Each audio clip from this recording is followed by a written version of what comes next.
페르시아라는 나라의 공무원이었던 유대인 느헤미야에 대한 이야기입니다. 느헤미야는 페르시아 왕 궁전의 공무원으로서 왕의 수를 담당하는 주요 직책까지 올라갔던 상당히 고위 관료였습니다. 즉 페르시아 제국에서 상당히 안정적인 지위를 누리고 있었고 또 돈도 많이 벌었고 또 왕 옆에서 인정도 받던 사람이었던 것이죠. 이스라엘은 솔로몬 이후에 북이스라엘과 남유다가 멸망해 버리죠.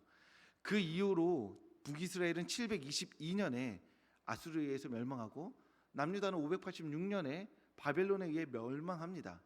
그리고 즉 남유다가 멸망한 140년 이후에 느헤미야가 페르시아라는 나라에서 살아가고 있는 것입니다. 아수르, 바벨론, 페르시아. 나라 이름만 바뀌었지 살고 있는 곳은 동일한 겁니다.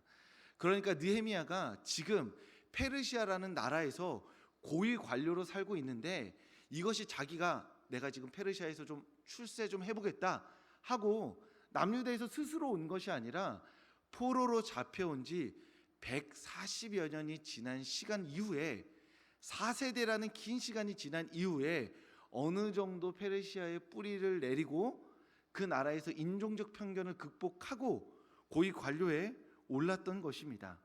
그러니 페르시아의 고위 관료로서의 느헤미야라는 단어를 들으면 그냥 열심히 살았으니까 됐나 보다라는 것이 아니라 포로 시절을 다 지나고 그 140여 년 동안 이러저러한 일들을 다 겪고 이제야 이스라엘 사람들이 페르시아에서 일반 시민으로서 어떤 권력도 가질 수 있고 다른 사람들과 동등한 위치에서 살아갈 수 있게 되었구나라는 것을 알 수 있는 것입니다. 게다가 그 당시에 고대 근동의 평균 수명이 40세 전후였습니다. 그러니까 40세가 좀 넘어가면 노인이었던 것이죠. 느헤미야가 140여 년의 시간 동안 총 4세대 정도를 거쳤다고 볼 수 있습니다. 이 긴 시간을 거친 후에야 이제서야 겨우 이렇게 고위 관료가 될 수 있었던 것입니다.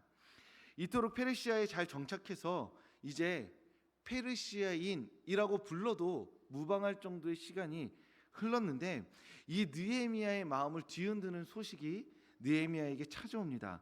바로 140년 전에 멸망한 예루살렘의 소식이죠. 예루살렘 그의 형제들 가운데 하나인 하난이라는 사람이 예루살렘에 갔다가 돌아옵니다. 느헤미야는 그 하난이를 불러다가 네가 본 그 예루살렘이 어떠했느냐라고 묻게 되죠. 느헤미야가 페르시아에서 고위 관료로 지내고 있었지만 그럼에도 불구하고 그는 자신을 누구라고 여겼냐면 유대인이라고 여겼습니다. 그래서 한 번도 가보지 못했던 고국 땅 예루살렘의 상황을 예루살렘에 다녀온 이들이 있다면 불러다가 물어봤던 것이죠. 아마 추측컨대 예루살렘으로 향하는 사람들에게 네가 그곳에 있는 사정을 자세히 알아보고 돌아와서 나에게 이야기를 해달라라고 말했을 것입니다. 그러니 하나니가 돌아오자마자 불러다가 어땠냐 물어보니 그가 말하기를 느헤미야 1장 3절에 이렇게 이야기했습니다. 사로잡힘을 면하고 남아있는 자들이 그 지방 거기에서 큰 환난을 당하고 능욕을 받으며 예루살렘 성은 허물어지고 성문들은 불탔다 하는지라. 느헤미야가 어떠한 마음으로 물어봤는지 성경에 나오지 않습니다. 그저 하나님에게 어땠냐 물어보니 성문은 불탔고 그곳에 살고 있는 모든 사람들은 환난과 능욕을 당하고 있습니다. 이 말을 듣자마자 울며 금식하며 기도합니다. 우는 거 하나만 해도 힘든데 금식까지 하고 울면서 금식하는 것도 힘든데 울며 금식하며 기도까지 합니다. 자신이 140km, 1400km 정도 떨어져 있는 곳에서 할 수 있는 최선을 다해서 그 예루살렘의 상황을 온몸으로 받아들이고 있었던 것입니다. 그런데 이 마음, 즉 울며 금식하며 기도하는 이 마음이 느헤미야가 그저 우발적으로 너무 불쌍하다, 너무 안 됐다, 우리가 TV를 돌리다가 갑자기 어려움에 처한 아프리카에 있는 삐쩍 마른 어린아이를 보며 느끼는 마음을 느끼는 것처럼 그렇게 우발적인 감정적 동요로서 느꼈을까요? 저는 그것이 아니라고 생각합니다. 예레미야는 울며 금식하며 기도한 이후에 나머지 느헤미야에 있는 모든 이야기에서 자신의 삶을 바쳐서 그 일에 헌신하게 됩니다. 자신이 가지고 있는 부귀영화를 다 버리면서까지 이렇게 감정적 동요에 자신의 삶을 쏟을 만큼 느헤미야는 어리석은 사람이 당연히 아니었습니다. 느헤미야는 어떻게 140여 년 전에 멸망한 그 예루살렘이라는 나라, 그리고 그 수도의 성벽이 무너진 이야기를 듣고 울며 금식하며 기도하고 그 성벽을 재건하는 일에 자신의 삶을 바칠 수 있었을까요? 어떻게 이런 일이 가능했을까요? 14년 지난 일도 아니고 140여 년이나 지났는데 말이죠. 느헤미야 2장 12절에서 느헤미야가 이렇게 이야기합니다. 내 하나님께서 예루살렘을 위해 무엇을 할 것인지 내 마음에 주신 것을 내가 아무에게도 말하지 않았다. 그러니까 느헤미야가 얘기하는 거예요. 내가 예루살렘 성벽을 재건하기 위해서 갈 건데 하나님이 이 마음을 나에게 주신 거거든. 근데 이 마음을 나에게 주셨다는 걸 내가 다른 사람 누구에게도 말하지 않고 몰래 출발했어. 왜냐? 말하기 시작하면 혹시 일이 틀어질까 봐. 느헤미야가 울며 금식하며 기도하면서 예루살렘 성벽이 무너진 것을 위해 마음을 쏟을 수 있었던 이유, 자신의 삶을 걸 수 있었던 이유가 뭐냐면 하나님께서 그 마음을 주셨다는 겁니다.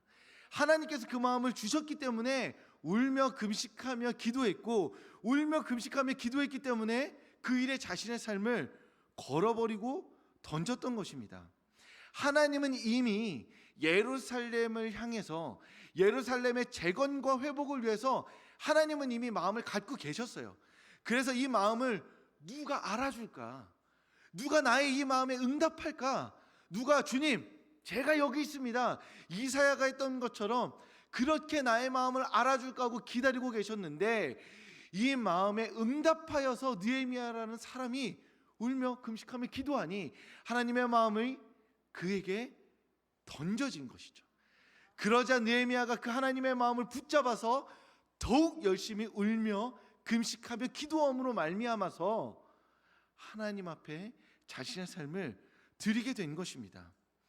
하나님의 마음이 먼저 있었고 그 마음에 접붙임받은 느헤미야가 있었고 그 접붙임받은 느헤미야로 말미암아서 이 일이 성사될 수 있었던 것입니다.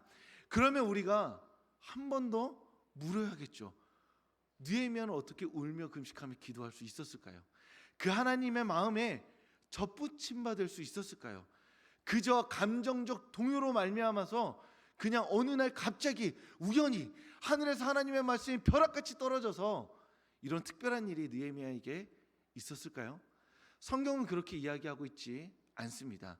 느헤미야가 이미 밑작업이 있었고 그 밑작업 자체가 하나님의 마음에 접붙임받은 밑작업이었기 때문에 하나님의 마음에 사로잡혀서 울며 금식하며 기도할 수 있었노라고 이야기하고 있는 것입니다.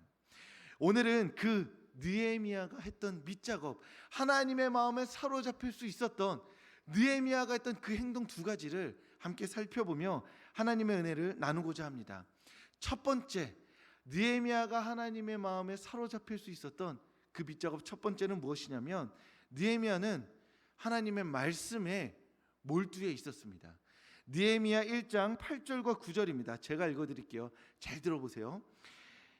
옛적에 주께서 주의 종 모세에게 명령하여 이르시되 만일 너희가 범죄하면 내가 너희를 여러 나라 가운데 흩을 것이요 만일 내게로 돌아와 내 계명을 지켜 행하면 너희 쫓긴 자가 하늘 끝에 있을지라도 내가 거기서부터 그들을 모아 내 이름을 두려고 택한 곳에 돌아오게 하리라. 아멘. 이 말씀을 들으시면 어떤 게 생각나시나요? 아, 좋다. 아, 희망차다. 하나님이 불러 모으시겠구나. 여기까지 하시면은 이제 중등부, 고등부 정도, 이 정도 되는 겁니다. 그런데 이 말씀을 곰곰이 들으면서 이게 뭔가 예전에 성경 어딘가에서 있었던 말씀인 것 같다 하면 이제 청년부인 겁니다. 그리고 이거 성경책이 떠오르면 이제 직분자인 거죠. 죄송합니다. 뭐 떠오르지 않으셔도 됩니다. 그리고 성경 공부 좀 했다, 내가 성경에 좀 방귀 좀 낀다 하면 그 성경책과 장이 떠오르는 겁니다. 신명기 28장의 말씀입니다. 구약 성경에서 하나님이 모세에게 뭐라고 말씀하셨냐면, 네가 말씀 지키면 복 줄 거야, 불순종하면 저주를 받을 거야. 하나님께서 이 이야기를 이스라엘에게 약속으로 주셨어요. 느헤미야는 지금 어느 날 갑자기 전기 맞듯이 와 해가지고 이 말씀이 떠오른 게 아니라, 하나님의 말씀에 몰두하여서 하나님이 멸망한 이스라엘 나라를 향해서 어떠한 말씀을 하고 계신지, 우리나라가 왜 망했는지, 그리고 하나님께서 함께 하신다는데 망한 이유가 무엇이고, 이 망한 이유를 분석해서 어떻게 하면 다시 우리나라가 하나님의 뜻 안에 회복할 수 있을지 하나님의 말씀에 몰두했던 겁니다. 그냥 오늘은 창세기 1장부터 40장까지 안 쉬고 읽어야지 하고 허리 아픈데 막 허리 막 쓰다듬으면서 파스 2개 붙이고 성경 읽었다는 게 아니라는 거죠. 하나님의 말씀의 행간을 읽어내고 자신이 가진 삶의 문제와 환경들을 하나님의 말씀으로 해석하고자 주도 면밀하게 파고들어서 하나님의 말씀을 읽어냈기 때문에 신명기 28장을 읽고 깨달아서 자신의 성경 가운데 이 말씀을 적어놓은 겁니다. 하나님이 말씀하셨잖아요. 말씀에 순종하면 복을 주시고 불순종하면 저주한다고 말씀하셨잖아요. 우리나라가 하나님의 말씀에 불순종해서 멸망했습니다. 인정합니다. 이제 그 말씀에 순종하여서 하나님이 주실 회복을 보고 싶습니다. 그러니 나를 사용하여 주시옵소서. 이 기도가 이 말씀에 기록되어 있는 것입니다. 느헤미야가 하나님의 말씀에 초점 잡혀 있었기 때문에 그 말씀을 그냥 1장부터 46장까지 쉬지 않고 읽는 성실한 독서가 아니라 그 말씀에 사로잡혀서 행간을 읽어내는 몰두, 과몰입 상태에 있었기 때문에 하나님의 말씀을 깨달을 수 있었고, 그 깨달은 말씀에 자신의 마음을 던져 넣을 수 있었던 것이죠. 하나님은 하나님의 말씀을 읽는 그 성실한 뿐만이 아니라 그 말씀에 과몰입하여서 자신의 삶을 해석해내고자 하는 그 말씀에 몰두해 있는 그 사람에게 하나님의 마음을 허락하신다는 겁니다.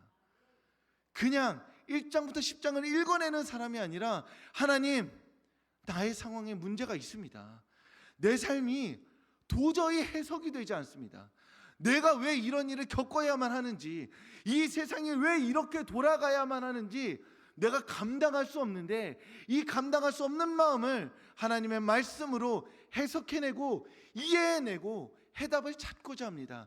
그러니 내가 이 말씀을 읽을 때에 행간을 읽어내게 하여 주시고, 하나님, 말씀을 해석하여 내 삶이 해석되게 하여 주시옵소서 라고 부르짖으며 눈물을 흘리며 기도하는 자에게 하나님께서 하나님의 마음을 허락하여 주시고, 그 마음을 받은 이가 하나님에게 자신의 삶을 헌신하게 되는 것입니다. 우리의 삶의 짙은 안개와 같은 문제들로 말미암아서 하나님의 마음에 하나님의 음성이 들리지 않는다면 우리가 무엇을 해야 될까요? 하나님의 말씀을 읽어내야 합니다. 마치 거대한 산과 같이 내 앞에 버티고 선 마음의 문제, 관계의 문제, 경제적 문제 등이 있어서 도저히 하나님의 말씀이 타전되어 오지 않는다면 우리가 무엇을 해야만 하나요? 하나님의 말씀을 읽어내야만 하는 겁니다. 하나님, 문제가 있습니다. 하나님, 무엇라 말씀하시겠습니까? 한 구절을 읽는다 하더라도 그 말씀을 통하여 내 문제를 해석해내시는 그 하나님의 말씀을 읽어낼 때 그 말씀 가운데 하나님의 마음이 우리 가운데 들려지는 것이고, 들려진 하나님의 마음으로 말미암아서 우리의 문제를 해결해내고 돌파해낼 수 있는 것입니다. 그러니 하나님의 말씀 앞에 서시기를 바랍니다. 그 하나님의 말씀에 하나님의 마음이 있습니다. 그 말씀을 통해서 하나님의 마음을 느낄 때, 들을 때, 하나님의 마음에 사로잡혀질 때 우리의 문제를 해석해내고 돌파해내고 그 하나님께 우리의 삶을 드릴 수 있을 줄로 믿습니다. 느헤미야가 하나님의 마음에 사로잡힐 수 있었던 두 번째 이유는 느헤미야가 예루살렘에 사로잡혀 있었기 때문입니다. 느헤미야 1장 2절에서 그의 형제 하나니가 유다에서 돌아오죠. 느헤미야가 하나님을 불러다가 물어봅니다. 그런데 이 물어볼 때 다른 여러 가지 이야기들을 물어볼 수 있는데 굉장히 구체적으로 물어봅니다. 사로잡힘을 면한 그곳에 사는 거민들은 어떻게 살고 있느냐라고 물어봅니다. 여러분, 그냥 물어볼 수 있습니다. 예루살렘 사람도 어떻게 살고 있냐? 그 나라 상황이 어떠냐? 느헤미야가 이미 지도층이기 때문에 그곳을 통치하고 있는 사람들, 그곳에 1차, 2차 포로로 귀환해서 자신의 삶을 걸었던, 자신과 동일한 수준의 삶을 살고 있는 지도층이 어떻게 통치하고 있는지를 물을 수 있습니다. 왜냐? 느헤미야는 지도층이니까요. 내가 500 벌고 있으면 500 벌고 있는 사람 궁금합니다. 내가 1000만 원 벌고 있으면 내가 1000만 원 벌고 있는 사람 궁금합니다. 제가 경차를 타고 있으니 저는 경차를 타고 있는 사람이 궁금합니다. 왜 내 차는 안 나가는지, 네 차는 잘 나가는지.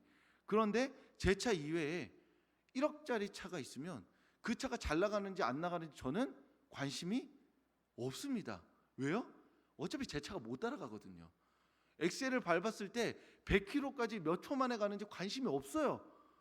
속초에 갈 때 그 차가 얼마나 빨리 갈 수 있는지 저는 관심이 전혀 없습니다. 보통의 경차가 100km로 달려갈 때 혹시 중간에 퍼지는지 퍼지지 않는지가 유일하게 제 관심사이거든요. 성도님들도 아마 그러실 거예요. 내가 가진 차, 내가 가진 집, 내가 가진 어떤 것, 그 수준에서 동일한 수준이 궁금할 뿐이지, 내가 나의 수준보다 떨어지는 것 또는 나의 수준보다 조금 좋은 것을 관심 가질 필요가 없는 겁니다. 저는 경차만 관심이 있습니다. 이번 주 같은 퍼지지 않기를 바랄 뿐이에요. 그런 의미에서 느헤미야가 예루살렘에 뭘 궁금해하면 되냐면 지도층만 궁금해하면 돼요. 그런데 굳이 사로잡힘을 면한 자를 궁금해합니다. 왜요? 사로잡힘을 면한 자들은 포로로 잡힐 가치가 없었던 사람들이기 때문입니다. 왜 바벨론이 포로로 데려오지 않았을까요? 140년 전에. 쓸모가 없으니까요. 뭘 아는 게 있어야죠. 육체 노동을 전담하던 사람들입니다. 지도층, 다니엘과 같이 똑똑하고 잘생기고 애초에 잘생겨서 데리고 가고 싶게 생긴 사람들만 포로로 데리고 가서 자신의 지도층 삼아서 교육하고 관리했더니 그의 4세대 후에 누가 나온 거예요? 느헤미야 같은 사람들이 나오는 겁니다. 귀족을 데리고 왔더니 귀족이 나온 거예요. 그런데 느헤미야는 사로잡힘을 면한 자, 누구예요?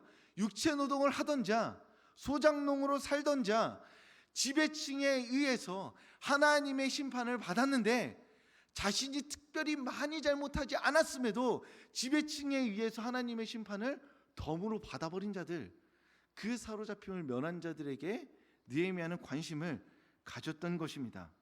왜냐하면 진짜 예루살렘의 삶은 그 하층민의 삶에 있었기 때문이죠. 어디서나 잘 먹고 잘 사는 인간들은 잘 삽니다. 어떤 사회나 그 나라가 멸망해도 친일파는 존재하고 그들은 떵떵거리며 살아가게 되어 있습니다. 진짜 힘든 사람들은 자신의 존재를 지키며 자신의 정체성을 지키며 배고프면 굶주려 살아가고 있는 이들이, 그 사람들이 그 사회의 기준이 되는 것이죠. 느헤미야는 그것을 알았기 때문에 그것을 물어봤던 것입니다. 그리고 또한 하나님의 마음이 그 사로잡힘을 면한 자들, 포로로 데리고 갈 가치가 없는 자들에게 있다는 걸 알았기 때문에 그들을 물어본 것이죠. 하나님이 140년 전에 나라의 멸망을 초래한, 심판을 초래했던 지배층에게 또 관심을 가지실까요? 그때에도 이사야와 예레미야를 통해서 지독하게 심판의 멸망의 예언을 들었음에도 불구하고 완악한 마음을 가지고 끝내 심판을 초래했던 그 왕족들에게 하나님이 여전히 관심을 가지고 계실까요? 그들을 불쌍히 여기실까요? 전혀 그렇지 않죠. 여전히 그루터기처럼 그 땅 가운데 남아서 정체성을 지키며 다시 한번 하나님의 뜻이 도래할 날을 기다리고 있는 사로잡힘을 면한 자들, 데리고 갈 가치가 없었던 이들에게 하나님의 마음이 있었던 겁니다.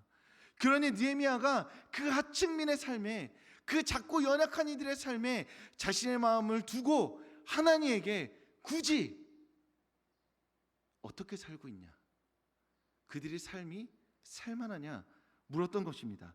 느헤미야는 하나님의 마음에 있는 사로잡힘을 면한 자들, 포로로 붙잡힘 받을 가치가 없는 자들을 마음에 두고 있었기 때문에 그 하나님의 마음이 보고 있는, 하나님의 시선이 두고 있는 그 자들과 동일하게 마음을 두고 있었기 때문에 하나님의 마음에 사로잡힐 수 있었던 것입니다. 이것을 우리의 가정 가운데, 우리의 삶 가운데 적용하면 어떻게 될까요? 우리가 누구에게 마음을 두고 누구에게 시선을 두어야 할까요? 우리 가정에서 가장 많이 사랑받아야 되는 이가 있다면 제가 아니고, 제 아내가 아니고 11살 하온입니다. 왜요? 가장 약하기 때문이죠. 더 많이 사랑받음으로써 그의 미래가 사랑으로 충만해져야 합니다. 그것을 우리의 교회로 놓고 본다면 이 비가 가장 많이 오는 날 누가 가장 배려받아야 할까요? 교회 올 때 걷는 게 불편한 유아 유치부와 또 어르신들이겠죠. 걷는 게 자기가 충분히 걸을 수 있는 사람들이 그 미끄러질까 봐 걱정할 필요가 없습니다. 하지만 걷는 게 불편하신 분들, 자신이 스스로 너무 비 오는 게 너무 신나서 그냥 가만히 냅두면 뛰다가 자빠질 것 같은 유치부부터 아동부 아이들이 우리의 걱정의 대상이어야 하는 겁니다. 그리고 이 사회 가운데서는 누가 우리의 시선에 주요한 타깃이 되어야 할까요? 스스로를 지킬 수 없는 사람들이 되겠죠. 이 비가 올 때, 폭염과 폭우가 오락가락할 때 침수와 열사병으로 어떻게 될지 모르는 작은 이들에게 우리가 마음을 두어야 하는 겁니다. 그 작은 이들의 삶에 마음을 두어야 하는 겁니다. 그렇게 가장 강한 사람들, 가장 화려한 사람들, 원래 가만히 냅둬도 주목받을 사람들한테 주목하여서 그 사람들의 삶을 우리가 되풀이하는 것이 아니라 아무도 주목하지 않는 가장 약한 이들에게 우리의 사랑과 마음을 쏟을 때 우리가 하나님의 마음에 접붙임받을 수 있는 것이고, 하나님의 마음에 사로잡혀서 하나님의 음성을 듣고 하나님에 의해 쓰임받을 수 있는 삶의 자리가 열리는 것이 되는 겁니다. 우리는 가장 높은 곳에서 가장 밝은 빛으로 온 세계의 모든 빛을 비춰야 되는 사람들이 아니라 짙은 어둠 가운데 한 줄기 빛을 기다리고 있는 그들에게 작은 촛불이 되어서 나아가야만 하는 사람들인 것이죠. 그런 의미에서 우리는 부르심 받은 자들인 것입니다. 그렇게 하나님의 말씀에 과몰입하고 그 작은 삶에 마음을 둘 때 하나님께서 우리의 삶을 들어 사용하실 것입니다. 가장 높은 곳에서가 아니라 가장 짙은 어둠이 있는 곳에서 작은 불빛으로 우리를 가치 있게, 값어치 있게 사용하실 것입니다. 느헤미야가 그렇게 쓰임 받았고, 느헤미야가 그랬던 것처럼 말씀에 사로잡히고 가장 작은 곳에 사로잡힌 우리를 하나님께서는 들어 사용하실 줄로 믿습니다. 일부 예배 오신 성도님들, 하나님의 말씀에 몰입하기도, 작은 이들의 삶에 마음을 쏟기도 버거운 삶을 살아가고 계신 분들이 있으신 줄로 압니다. 저는 느헤미야처럼 살아내야만 한다고 삶을 다그치기 위해 이 자리에 선 것은 아닙니다. 그렇게 용감하게 자신의 삶을 던진다면 좋겠지만 실상 우리는 그저 느헤미야 같은 사람을 기다리는 짙은 어둠 가운데 놓인 사람들인지도 모르겠습니다. 우리가 빛이 되어서 누군가에게 환하게 빛이 되어준다면 좋겠지만 실상 우리의 삶은, 우리가 살아내는 한 주간의 삶은 짙은 어둠 가운데 하나님, 느헤미야와 같은 이들을 우리에게 허락하여 주셔서 저에게 용기가 되어 주시옵소서, 제가 이 짙은 어둠 가운데 빛을 발견하게 하여 주시옵소서 라고 고백하는 사람들인지도 모르겠습니다. 예루살렘에서 사로잡힘을 면한 자들처럼 그렇게 환난을 당하며 하나님의 구원을 바라고 있는지도 모르겠습니다.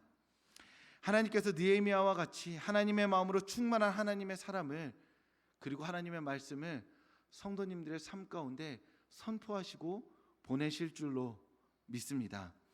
짙은 안개 속에서도 여전히 한 줄기 빛으로 찾아오실 그 하나님을 여전히 기다리며 기도하고 계신 성도님들에게 하나님께서 찾아가실 것입니다.